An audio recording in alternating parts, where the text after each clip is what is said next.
I'm Matt Bichard here in Seattle for Nareit's 2018 ESG Forum. Joining me today is Matt Lobach, Director of Sustainability with Hersha Hospitality Trust. Matt, thanks so much for joining us. Thank you. Now, Hersha is recognized as a sustainability leader in the hotel sector. The company's EarthView initiative outlines its approach and fundamentally ties into the company's overall business objectives. How does that type of integration benefit a company's sustainability success? Well, Matt, as you know, Hersha owns 50 upscale and luxury hotels in key gateway markets across the U.S. So at Hersha, EarthView is our internally created sustainability and ESG program. So one tenet of that program is our quantitative methodology that we apply to measure not only our financial impact, but also our environmental and community impact. Another tenet of that program is our capability to be innovative as well as entrepreneurial. You know, Hersha has some of the highest EBITDA margins in the sector, so our innovative mindset helps to grow those margins.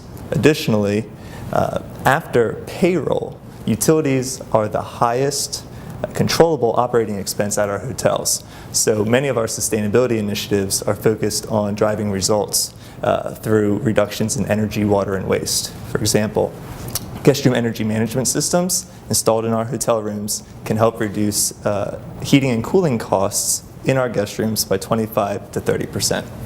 Now, the S in ESG stands for a company's social responsibility. Can you talk about why Hersha puts such a strong emphasis on this area and how you're able to quantify some of those initiatives? We're not the only ones talking about it. You know, more and more we're actually seeing investors talk about it. For example, Blackrock is one of the world's largest investment firms with $6.5 trillion in assets under management. You know, they've recently reached out directly to CEOs asking them to focus more on the social aspects of ESG. And for us, this is something that we've been doing for a long time, right? So for example, our focus on clean water projects around the world through the sale of our EarthView water. Additionally, our partnership with Clean the World and our soap recycling program, and most recently with many of the relief efforts that we've done when areas around the United States have been hit with hurricanes and wildfires on the West Coast. Now, when it comes to reporting sustainability results, what remains the biggest challenge?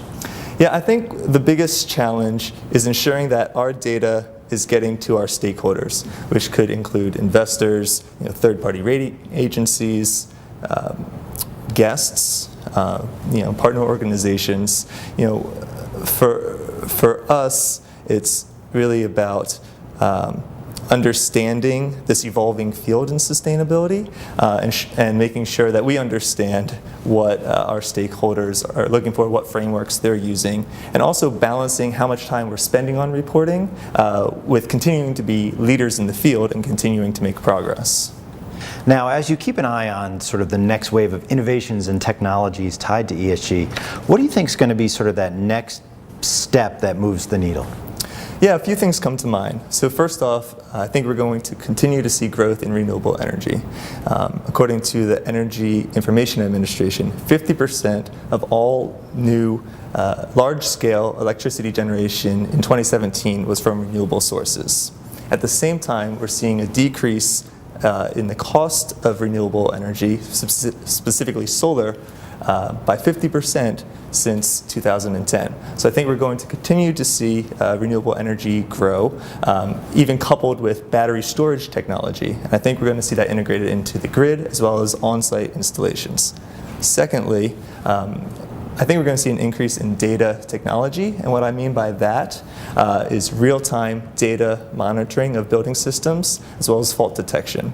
And the goal around all of this is really to have reliable data that's actionable and helps drive results.